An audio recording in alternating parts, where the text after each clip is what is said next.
The views expressed by the guests on the Sias du Plessis show are their own and do not represent the views of the show or its host. Hello and welcome to the Sias du Plessis show. Thank you to everyone that has liked and subscribed. Today's guest, well, he's a former Proteas cricketer who is still very much one of the top destructive batsmen in the T20 leagues around the world. Heinrich Klaasen joins me today. Let's get into it.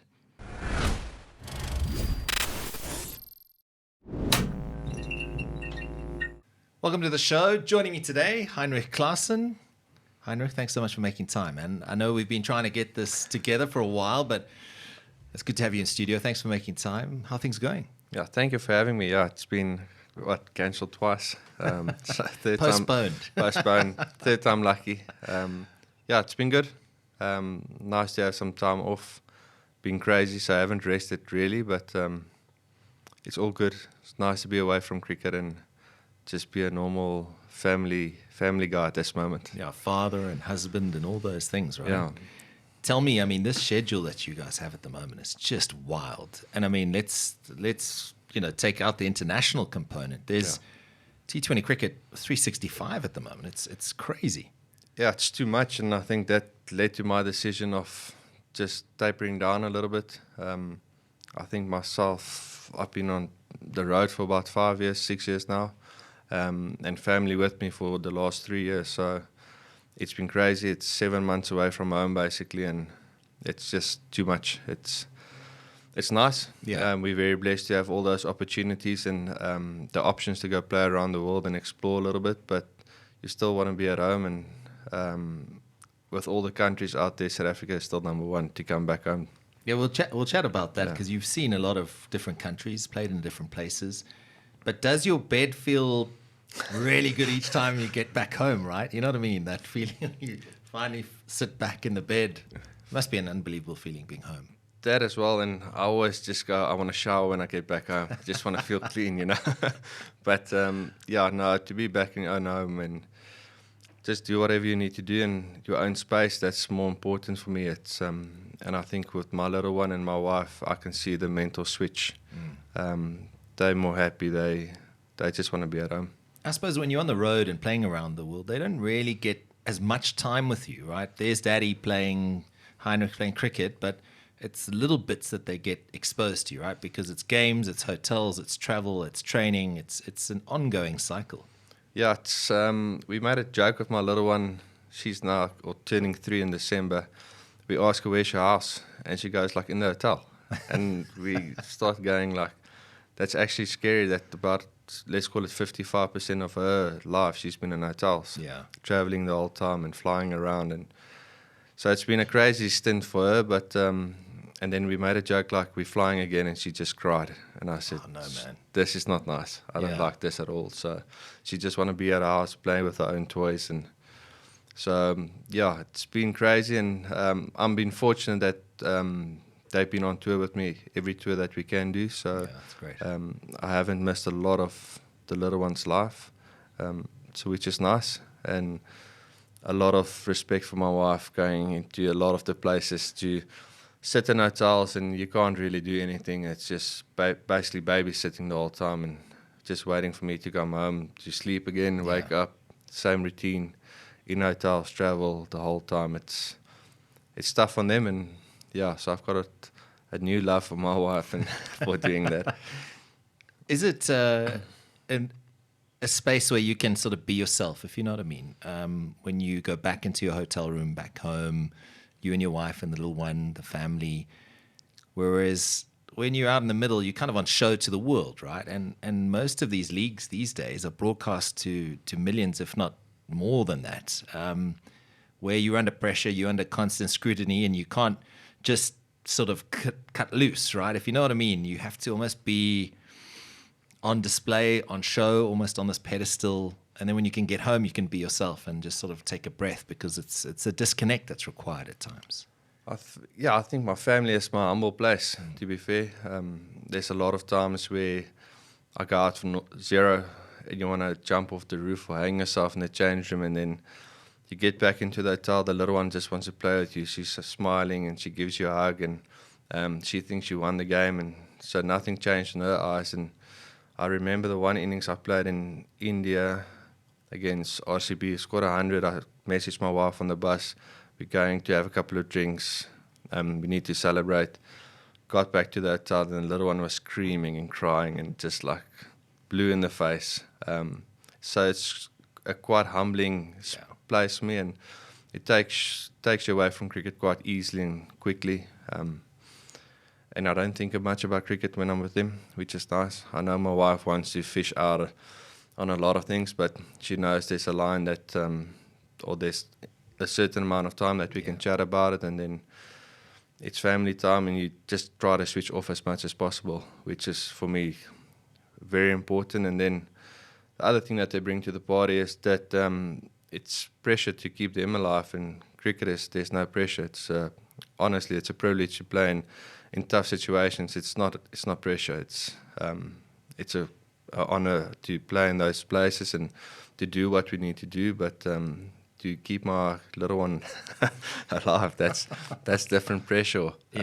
So that's changed my perspective about cricket completely, and I'm thankful for them, and hopefully we've got another one coming. So congratulations, man. Yeah, a lighty this time. Okay.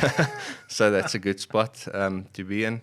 But yeah, so I've changed quite a bit after the little one came into the picture. My off-field behaviours and my outlets and stuff like that. So do you feel you've softened a little bit? 100%. Because as a Protea, as a former Protea, and someone who's commanded the fee that you got to be retained in the Indian Premier League, there's almost a natural instinct to put up barriers and guardrails because of, the world is a tricky place to navigate when you're a professional athlete. I think there's a lot of pressures that comes with it.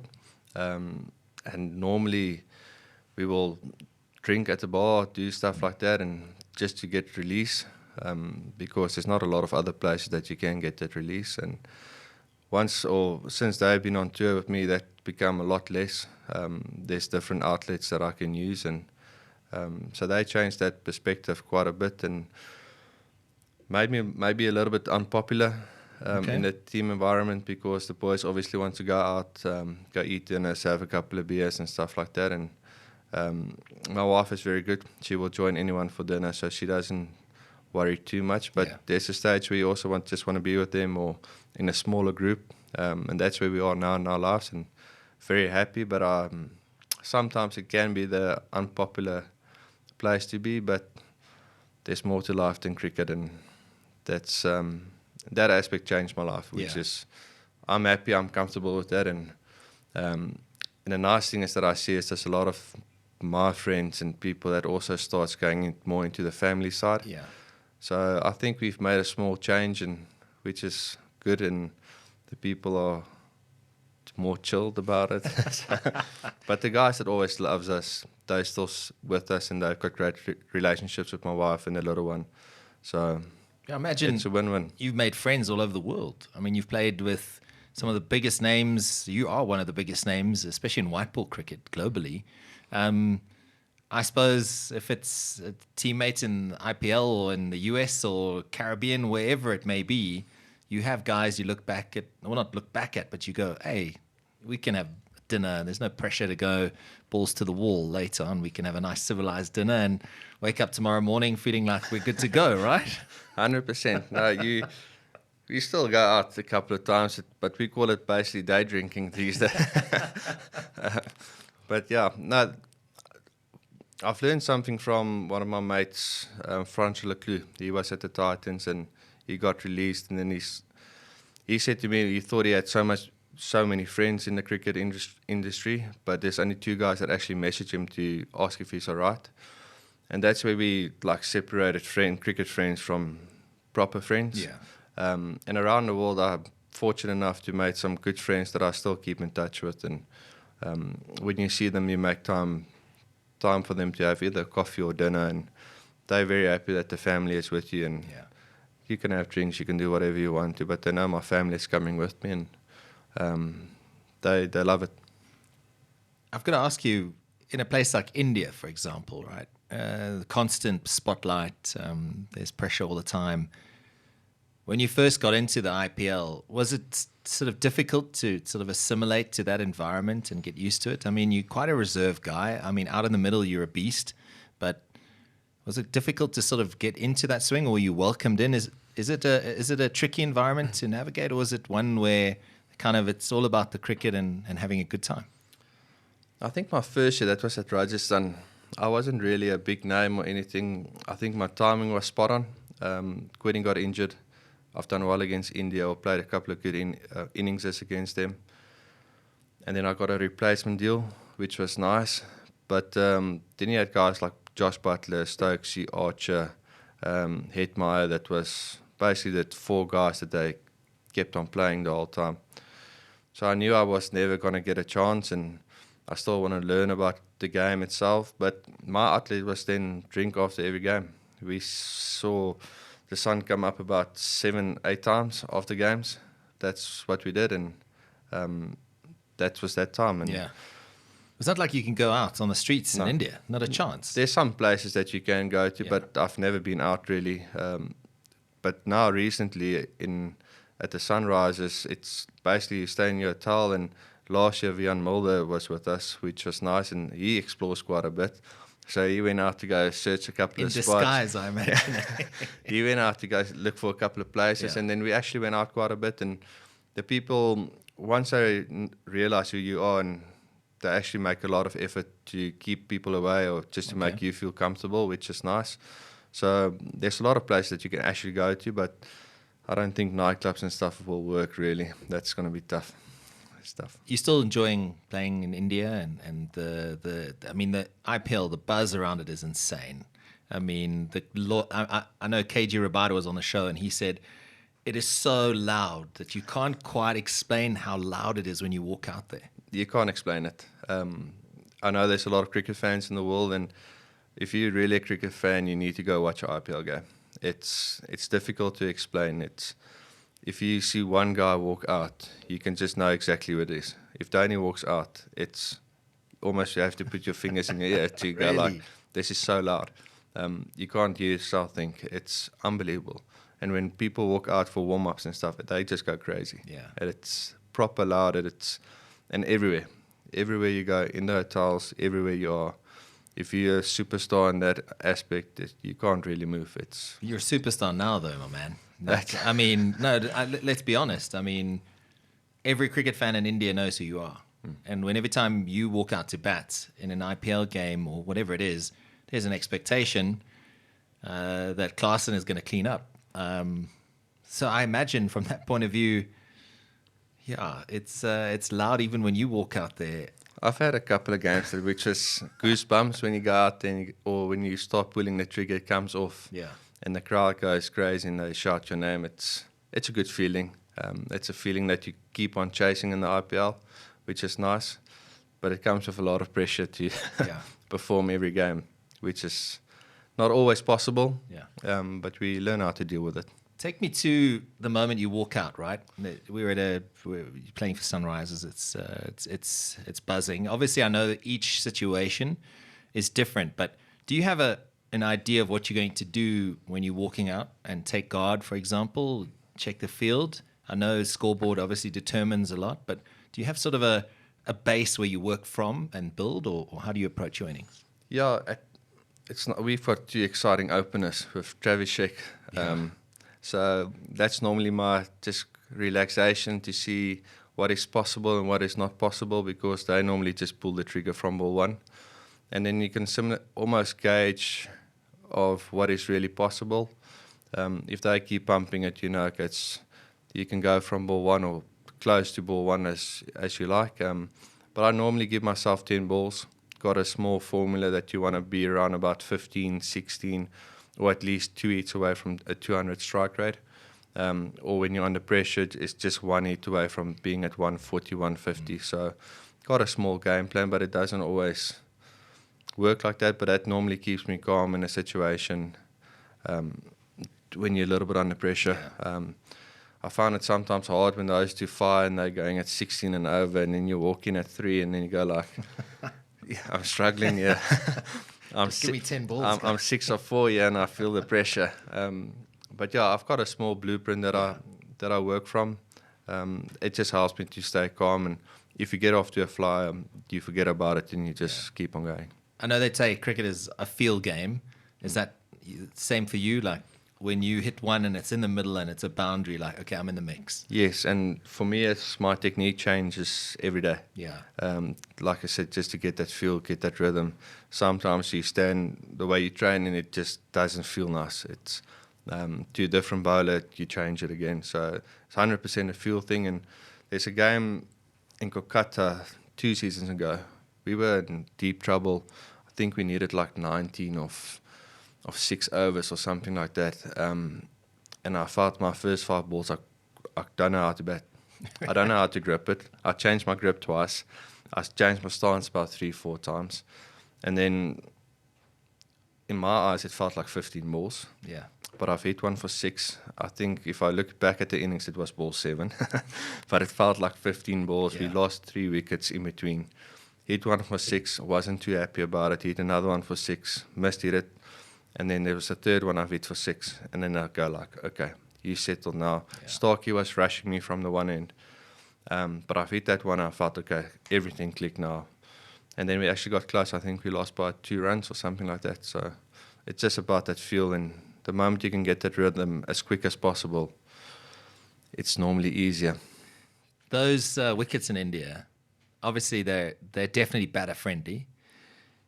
But when you have got Stark and Co with gas running at you, I mean, there's so little time to react and make a decision. I suppose that comes down to the game plan or the field set or where you expect him to bowl. How much of it is like when a guy is at 150 clicks? I mean, I think of an Archer, these guys. Are you kind of targeting where... I know I'm simplifying it because these guys have got gas, but I'm just going like, are you saying, okay, well, he doesn't have cover over extra or fine legs up? Is that sort of going through your mind the delivery before type thing or in between the delivery? I think it's definitely pre-planned. Yeah. Sometimes 150 at Hyderabad is not that quick. Yeah. We've got a medium pace wicket that doesn't bounce too much, so you're not too worried about the one that hits you on the helmet. But then when you go to Supersport Park or Perth, 150, you start moving a little bit more sideways. So it's all depend where you place, and you do quite a bit of homework on it. Take it, I've faced Anna quite a bit, which is not like we're friends. But I know how aggressive he becomes when you hit him for a boundary. But I also know he's got a lot left in the tank. So when you face him and you hit him for a boundary, obviously you don't want to do it to your mate, but you need to earn a living as well. You just always in the back of your mind, you know he's got something quick up his sleeve. Yeah. Which is not nice. But then you start thinking, okay, what are you going to do? Am I going to use the pace more? I'm not going to hit him over his head. It's too quick. So it's always pre-planned and well thought out. So there's definitely a line or a limit where it's too quick to be silly.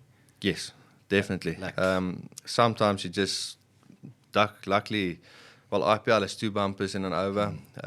Normally it's 1, so you just get out of the way and then wait for something full. But sometimes it's just too quick to hit over his head, so then you need to make a plan by helping it up. Or it's all in the training. Rather you than me, mate. I think also, like you said, you mentioned playing in Perth and these type of places. Was there ever a time when you were like, oh, this is very uncomfortable with the quick stuff, and you're going, I just need to survive and try and get onto the other side? We've played a game, Titans versus Knights at Supersport Park. That's not what I expected you to say. I was expecting you to say Australia or England. Marchand de Lange just moved from the Titans to the Knights, and he was very angry at the Titans. And I've played enough cricket against Duan Olivier to know he's quick, but you can handle him. The first ball of the day, we've batted first. Heine and Dean Alga was opening and hit Dean on the front pad without moving. And everyone in the change room just quietened up quickly. It was dead silence in the change room. Long story short, got out to bat. Batted with Henry Davidson. H is a freak when it comes to pace. And I asked him, how's Shana looks extremely quick. The keeper standing outside the 30-yard circle, catching everything above his head. But how's Duan bowling? He goes like, no, it's all right. First ball past my ear, didn't move. And I said to H, Chom, this is quick. So when you walk down and you This is not, I went like, I need to wake up here because you're not going to get bowled. Yeah. You're going to go to the hospital here. Yeah. And then second one passed me again, didn't move. And I went like, okay, Shana's bowling almost twice as quick. Yeah. Came out, scored a couple of runs, got comfortable. We needed about 150 to be in a good position. Third innings, they bowled us out in 11 overs. They just cleaned us up. No, it was just too quick. Not one ball went to slip. Everything went to the keeper. And that was the first day and the only day in my life that I was scared. I went like, you're going to hospital. They're not trying to bowl you out. Yeah, they're trying to kill you. They were bowling rapid. When that happens in the change room, right? When there's someone bowling with gas, like you say, the change room gets quiet, right? You're still nervous going out to bat, right? Even at this stage in your career. Yeah, people get extremely quiet. And I remember there was a game we played in Adelaide. Starkey was bowling quick up front, a white ball game. Aiden and Quinny was opening. And it just looked quick. And Aiden picked up Pulim out of nowhere for a big six. And Quinny was playing him nicely. And Quinny got caught in fine leg. And Quinny came back and we go like, Quinny, it looks quick. He goes like, Chom, it's unbelievably quick. I know I'm so good it looks slow. But and then Aiden came out and says like, it was ridiculous.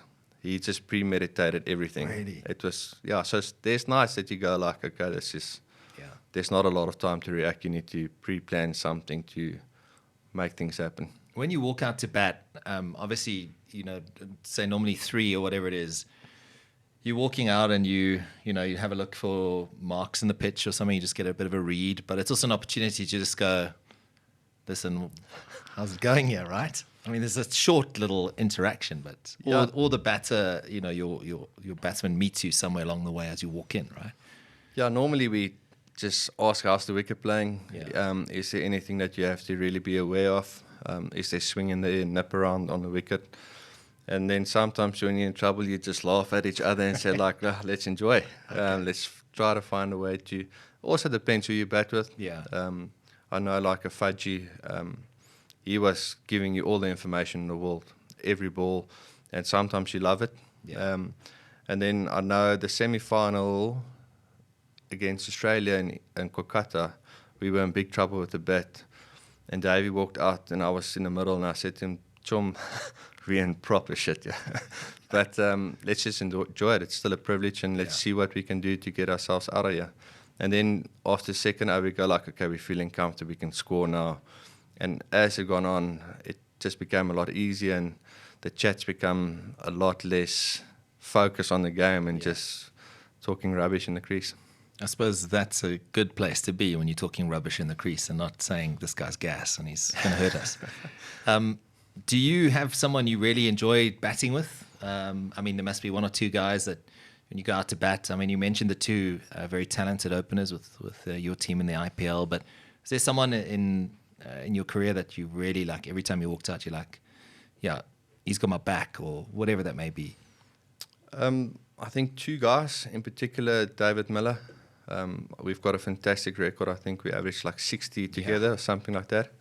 The nice thing about Dave is, the power that he possesses. So when you feel a little bit under pressure and he's running it with it, you know that he will just carry you for a little bit till you find your rhythm, and similar both ways. So, and then Fudgy, I actually enjoyed batting with him. I've learned a lot out of his career and the way he set up the back end.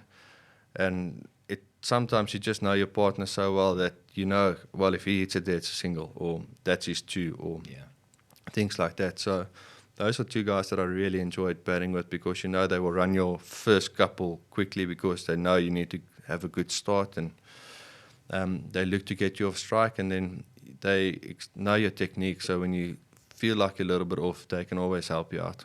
Do you miss playing for the national team? I know that you're retired now, but I'm sure there's still immense pride if you look back at the games that you've played, pulling on that green jumper, singing the national anthem. I think you will always miss it. Yeah. I still watch how they play, and I know I can still be there, but I think I will always miss it.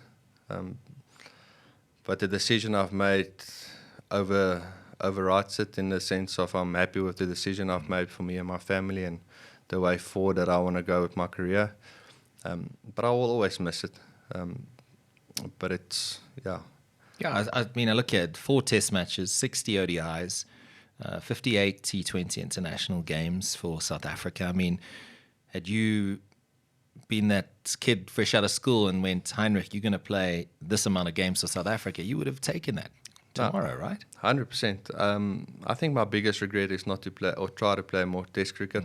I know I think I was there for about 6 years, in and out of the team the whole time, and never really had the opportunity. So that's one thing that it's sad for me. But the white ball stuff went good, and also a love-hate relationship. I was always in and out for the last 2 years. So sometimes that makes the decision a little bit easier, because it wasn't all just roses. Yeah. And then you walk away out of all of a sudden. So I've always had that love-hate relationship with how my career went, but it's still blessed to play over 100 games for my country, and over the last 2-3 years I've done extremely well, and proud of what I've achieved there, and it gave me a good platform to be where I am now. So yeah, I think that's why because for me, you coming in when playing for the national side, you would bring a calmness, but also there was this, like you said with David Miller, the two of you get in there and we're like, anything is possible here. If you're setting the total or you're chasing the total, I was like, these two guys are gun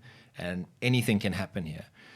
So I think when you announced your retirement, it caught a lot of people by surprise. I mean, is that the general feeling you got, that it was a surprise call? Or Yeah, 100%. I've walked into a lot of places and people ask me to keep playing, or ask me what did I do, or why did I do it. And the moment you explain it to them, they understand it, but you can see the sadness in their eyes that they still want you there. And in a sense, I still want to be there, but like I said, there's a lot of calmness about the decision. I will definitely miss it. I think I will miss more the interaction against the other countries.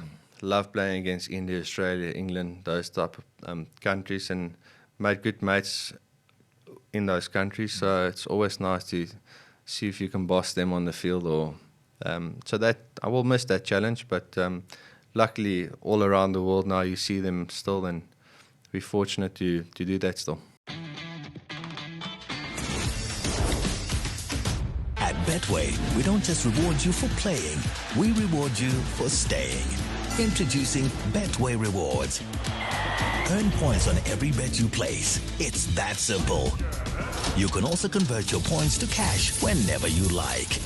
With Betway, loyalty always pays off.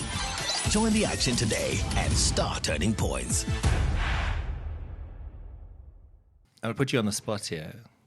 How did CSA take it when you said, sorry, boys, I'm going to focus on my family and on my the back end of my career? It's a difficult one to answer. I think the right personnel in CSA was a little bit shocked, but obviously there's other parts of the story as well. But they didn't really put up a fight, so that made the decision even better as well. Yeah, I suppose if they had said, listen, how do we make this better? How do we, keep you in the mix? Because it's not like you're an old man. The IP alone that you bring to the mix, the power, the fact that you can keep wicket too, maybe bowl a few offies here and there. Bowling is done. Bowling is done. But I think you would have almost hoped that they went, but hang on a second. Right? Yeah, there was that, but obviously that didn't happen. So, like I said, that made the decision a lot easier. Yeah. But I think you also need to understand where they're coming from. They're happy for me to go, and they've got a great bunch of youngsters that's coming through now, and that probably opened up a spot to ease the pressure from their side a little bit as well. So I think our cricket is still in great hands. Yeah. Like a guy like Brevi coming in, Stubber, that's going to start peaking now in his career.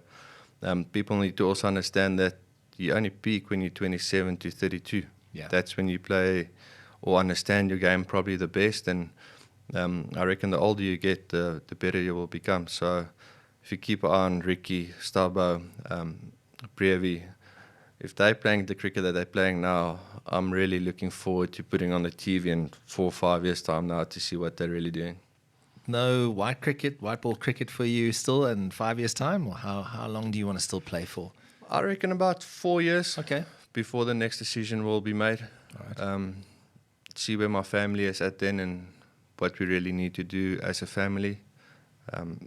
But yeah, I've got about minimum 4 years left. Yeah, so there's still a lot of cricket. It's just, for me, honestly, it's about travel is too much. Yeah. I'm in a fortunate position that I don't have to play all the leagues. Yeah. I think if you're in a different position, I will probably still play for South Africa, and you still not be unhappy, but you pick up, or you don't really have a say of what you want to do and where you want to go. I'm in a position that I can at least pick 4 tournaments in a year and have enough time at home, and just trying to find that balance of being a professional cricketer and being a family man as well. Yeah. I think that was the hardest decision. My wife said to me, I'm done and I shouldn't retire. She said that? Yeah, she said I'm making a big mistake. And how did you take that? Because, I mean, this is the person you probably trust most in the world, right? It's your best friend. Yeah, I think she just doesn't want me to regret it. Okay. Because she still knows I'm good enough to do it, and Yeah. I love playing for my country. So, and it happened quickly. It happened in 2-3 days. Yeah. That it happened from I'm available till 2027 to okay, I'm done. So it was a quick decision. It wasn't a decision that built up for years, and it was a quick turnaround of events. And I think she just wanted to make sure I'm making the right decision. And the after effect where the little one start crying and doesn't want to travel anymore, I think that made me at peace with everything I've decided to do. I was about to say, you come across as someone who's at peace with where you are. You seem very happy in your skin at the moment. And I think, obviously, I'm always going to be biased and say, like, I'd still love to see Heinrich Klaasen coming in at wherever it was and doing a job for SA, but I have to respect your decision. And I think when you mention the 4 leagues, I assume IPL is number one. That's the big one. We've got Betway SA 20 as another one. And then the other 2, like for you, is 100. Right? 100 hopefully for the next couple of years. And then the biggest challenge for me, I think, going into my career now, or the back end of my career, is the gap between, let's say, the 100 and SA 20. Yeah. So what can I do to still be the best in the world? I don't want to go from being one of the best players in the world to just he was good. You know? Yeah. I still want to dominate those 4 leagues or 3 leagues or whatever I want, the amount of cricket I want to play. People still need to go like, why am I not playing more cricket and more cricket? So I probably will play then for the Titans. Okay. Find a bracket where I can play for the Titans.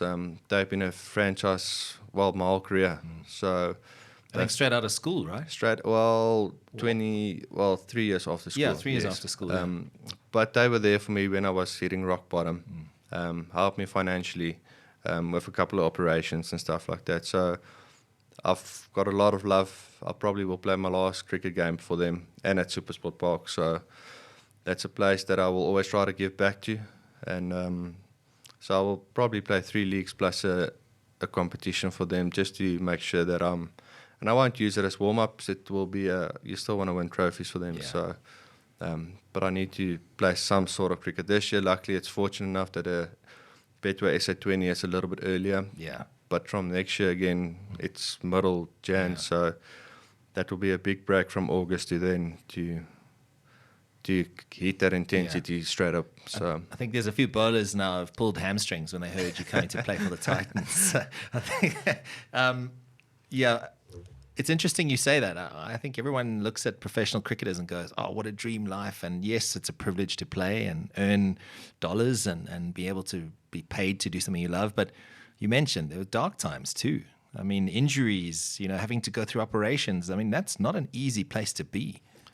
That as well, and I think it's a cutthroat sport as well. 1 year, we don't have job security. Yeah. That's the one thing we don't have. if you have a bad season, you're gone. It's especially in leagues. So at the tight or domestic cricket, I don't think you can earn enough to make a good living. You will always have to do something else or work as well. Yeah. So there's no job security. And for me, out of my career, I've missed about 2 funerals of my family. I've missed all my best of 3 weddings of my best mates. My wife's dad had a heart attack. We went here. Man. Her grandfather had a heart attack. We went here. We were across the world in America. So there's a lot of sacrifices that we do and or make to live this life. And I can tell you now, it's not glamorous because when you go out for 3 ducks or you haven't had 4 scores under the belt, your hotel room becomes really lonely. The team environment becomes really lonely. So, and I'm not saying it's a bad environment as a team, because the team is also, everywhere I'm playing now, the environment is fantastic, but you still want that feeling of, okay, I can play. And when you hit that dips, you're only human to feel like, am I still good enough to be there or not? So it's a tough place being away from home the whole time, and you don't see your family, you don't see mom, dad, and all those type of things. And I think the hardest thing is for me my wife is very close with her family, to take her away from seeing them every day, which is tough sometimes. But we know we can only do it for a certain amount of times. And I feel like to find that balance of, okay, my wife also got a decision in my career. It sounds very unpopular and people say like, it's your career. But I feel like speaking to my wife to know, okay, where we at? Yeah. How many tours can you do? Because I don't want to travel alone and miss out on life with them. So, especially now with a young one and one on the way. Exactly. You want to be part of that. Tell me about that mental side of it, because I imagine getting a duck is, firstly, it's not fun. But when you do feel like you're out of form, how do you kind of hit that reset button? Is it purely the amount of balls you're facing? Is it, I need to tweak something? Because a lot of batters, I assume, would try and almost overthink it sometimes, as opposed to maybe just going back to basics and what made them successful in the first place. I think the younger me would say to you is like, change everything and find ways to score runs, but don't change your template of playing. But the older me will say, like, trust the process that you've been doing and that's been giving you runs, and maybe add 1 or 2 things or take 1 or 2 things away, and then lower the risk and change your template a little bit to make sure that you spend enough time in the crease at a good tempo, but spend enough time at the crease to find rhythm, because it's 2-3 shots, you find that rhythm and it all comes back to you. So for me, it's at this moment, if I go through a little bit of a dip, I've got a couple of drills that I need to do, make sure that's intact and I'm hitting it nicely, and then just lower my risk, keep the ball a little bit more on the ground, find different ways of scoring, maybe put bag number A that's been working for the last 3-4 years nicely, put it at the side and bring bag B back and lap a little bit more, reverse sweep or do other things. You've got all the options. It's just to find, okay, these options are not working.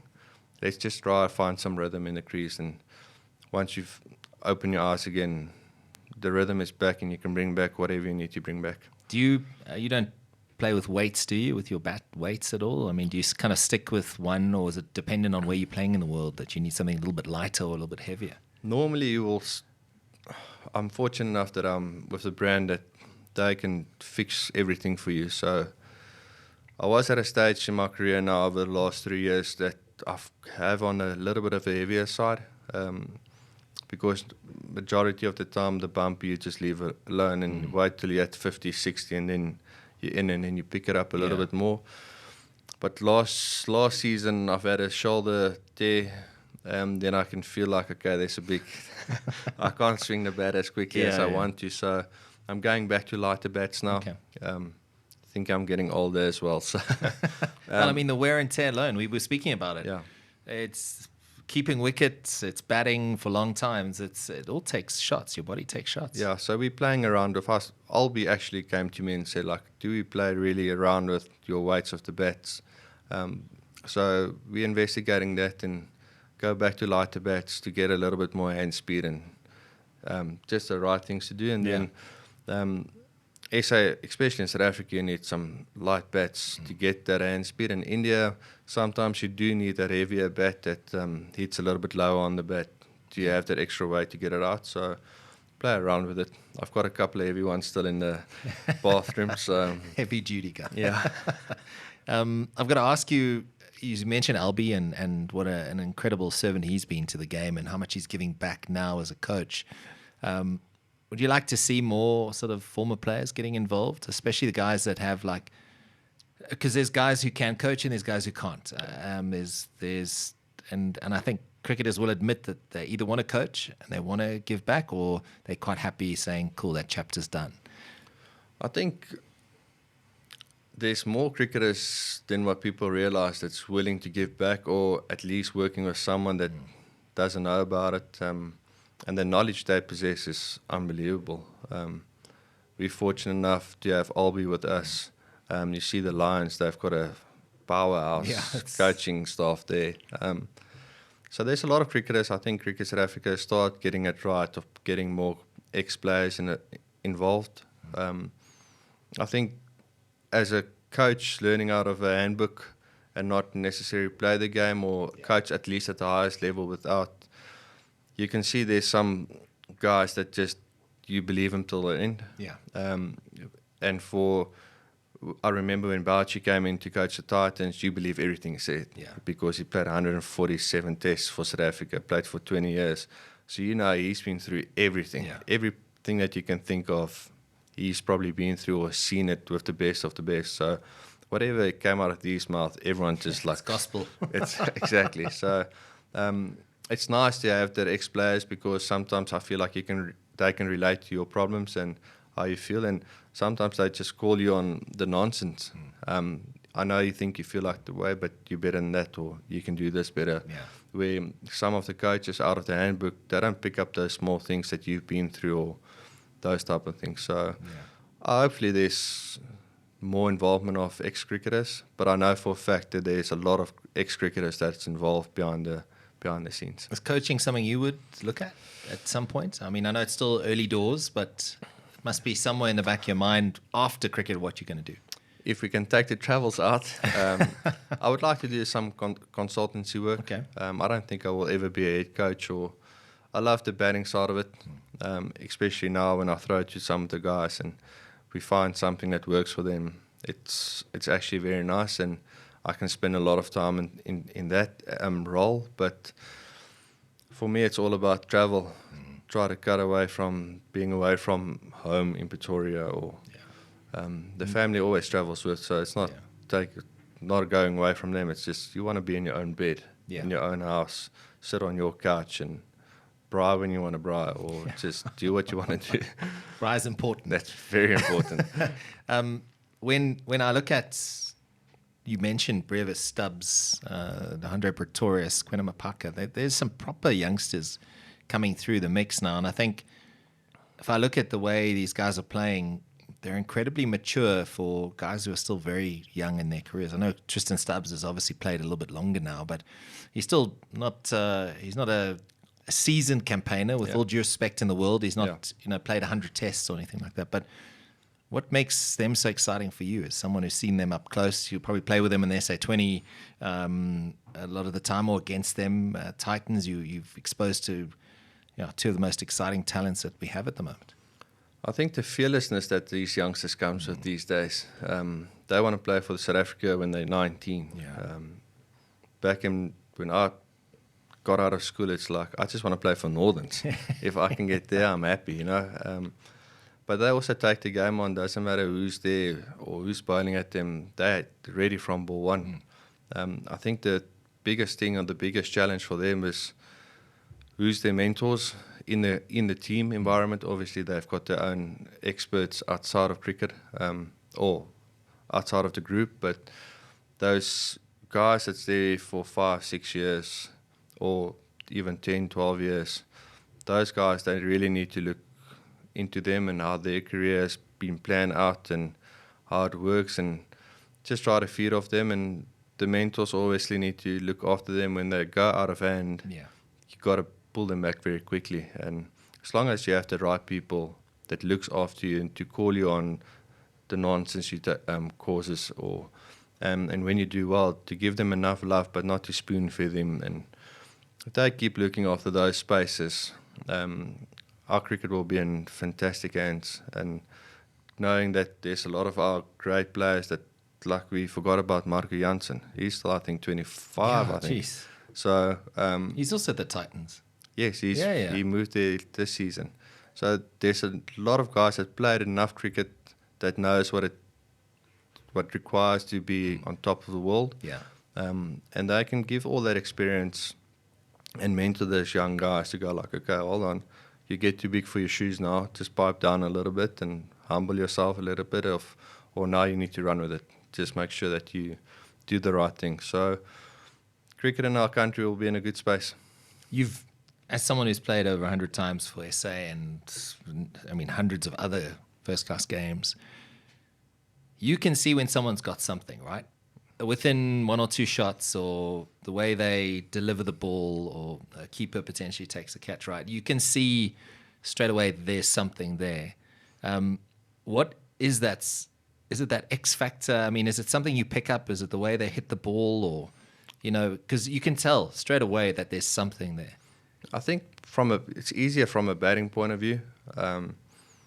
There's if you take Stubbo, Ricky, Brevi, Luandro, I've seen it quite a bit, and Donovan, those 5 guys, if they hit the ball well, it sounds completely different. Okay. It just sounds completely different to any other batter out there. It's proper gunshot. Listen, if you can pick it up on TV, you can even hear that when Brevi hits it, or when Ricky hits a nice straight drive. When they hit it, you know it's been hit. Where if you look at some domestic players, when it hits, you go like, okay, it doesn't like put fear into a bowler's eyes, or if they know, okay, if I miss again, I'm going again. So that's the one thing from a batting point of view that you can pick up.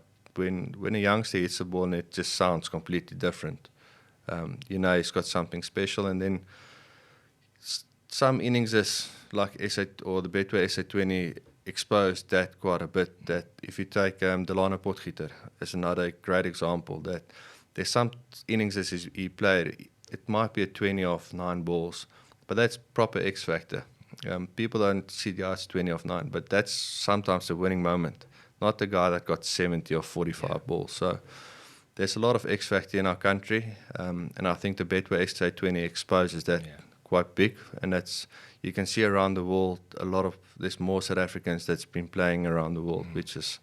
When you report for, I suppose not camp, but the first sort of training sessions for IPL, and you get there and you look around, there's tons of net bowlers in India, and I watch IPL and I think, where did this kid come from? Or there just seems an abundance of talent. Is that the feeling that there's just this pipeline of talent coming through the ranks? It's scary how many of those players there are.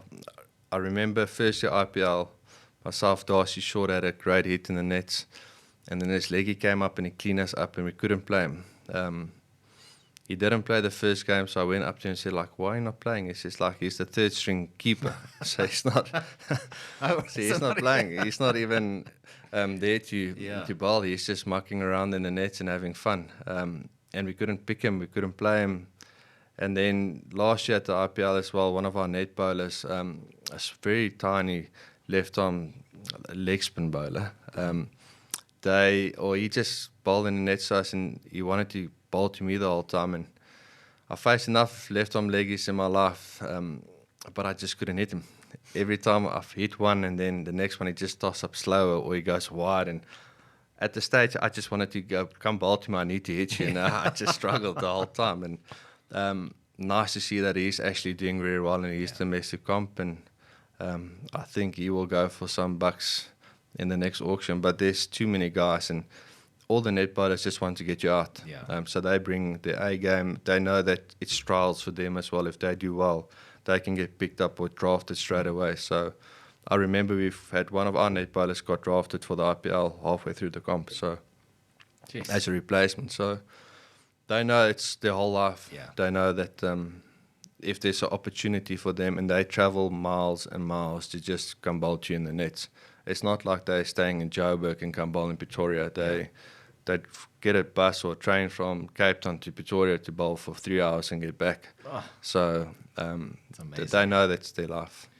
Got a few more questions just before we wrap up, Heinrich, and thanks for making time. When it comes to SA20, playing in a tournament like that on South African soil and having international stars, it seems to have really worked because we're getting packed crowds. The cricket content is incredible. What you guys produce on the fields with bat and ball is something else. Give me an idea of what's it like being involved in the tournament and just sort of, I suppose, I know you're not sleeping in your own bed, but Pretoria is not far away from Gqeberha or Cape Town or wherever it is, right? It's been an incredible journey, I think, for the first 3 years. The first year we went like, are we going to get really enough spectators to make this thing work? We've tried it a couple of times. The Spartans, right? It was Spartans, what Mzansi League was That's called. right. So we've tried it, and you get your certain place that's always full, and this just kicked off. And you can see the excitement on people's faces, on kids' faces, and you can see they actually want to play cricket, girls, boys, you name it. And Durban, all due respect, the last 5 years, it's never been full. Yeah. Now it's full. It's pumping. It is full, and all due respect, Durban Super Giants had one good season out of 3. The rest we were dead average. Yeah. But it's just they're coming out. It's raining. They're still there, and it's jam packed. So Graham and the guys done an incredible job to do it for 3 years, and you're always thinking, what's next year going to hold for us? What's next year going to hold for us? And is it going to get better? Yes, the wickets might not have been great last year, but the crowd was still there. Yeah. They enjoy it. They're excited for this year. It's prime time in holiday season, so I hope people buy the tickets soon enough or early enough. So yes, so yeah, it's exciting. If you walk out, the branding in the hotels, I know the hotel we're staying in Durban, they always put a condensed milk blicky in my room when we get there. And that's, I know, you do have a bit of a sweet tooth. Yes, I do. So the people, it's just lovely, especially over that time of the year. And for me, honestly, it's probably the second toughest tournament in the world. Okay. The quality of cricket is just, you can't rock up and think you're going to win a game. Yeah. You got to play at 90%, 85% to compete, not to win a game, to compete. And if you're not there, people just walk over you. So, and everyone's got their home advantage, which normally you don't think it will happen, but they do. The crowd is just, they play that extra player, which is unbelievable. This year's competition starts 26 December. What does success look like for you? I think for me, in any competition that I'll go into, is you need to make the playoffs. If you're not making the playoffs, it's not the season that you wanted. It's sometimes very tough to win tournaments, so you can't always say you need to win the trophy to be successful. But if you play playoff cricket, at least you've had a great campaign to get to where you need to be. So get to the playoffs. Anything happens in the playoffs, you need guys that is in form. Been 2 years that we had a great team on paper, but we haven't delivered. So for me, if we can get to the playoffs, at least we know that we delivered. And if we can hoist a trophy, we've got a captain that's been there 3 times. So no pressure, Aiden. But yes, no, for me, it's just as long as we can get to the playoffs, it will be a good season. Last one. As someone who still holds the record for the highest amount retained in the IPL, what's your advice to young players? You made a very good point. Like, guys coming through the ranks now at 19 want to play for South Africa. So the world is constantly seeing what talent South Africa is producing, and there's big leagues willing to snap these people up. What is your advice to young cricketers who are in a fortunate position that they can be picked up or at least considered for something like the Indian Premier League? I think be patient, be yourself. I know everyone wants everything now, it needs to happen now, but for me it only happened at 34. So if you take Mike Hussey, it happened at 28, 30 for him. So it doesn't have to happen now. Just be yourself, be humble, I think, and be consistent as you can. And then if you look at after your performance is on the field, because that's at the end of the day all that matters. If you perform, the off-field stuff will happen automatically, and then that's the easiest way to do it. But if you worry about the off-field stuff, it's not going to come. Just focus on the cricket, score runs, take wickets, control what you can control. And for me, the other thing is just stay consistent. If you do bad, if you do well, you have to be the same guy. You can't go up and down. That doesn't really work. Heinrich, thanks for making time. I really appreciate it. Thanks for adding to the ginger quota. I mean, 2 gingers in the studio. I think we should call that a show. But thanks for making time. All the best with the second one that's on the way. Thank you. And have a wonderful festive season, and can't wait to see you in action in the Betway SA20. Thank you for having me. It was awesome. Thank you. Thank you.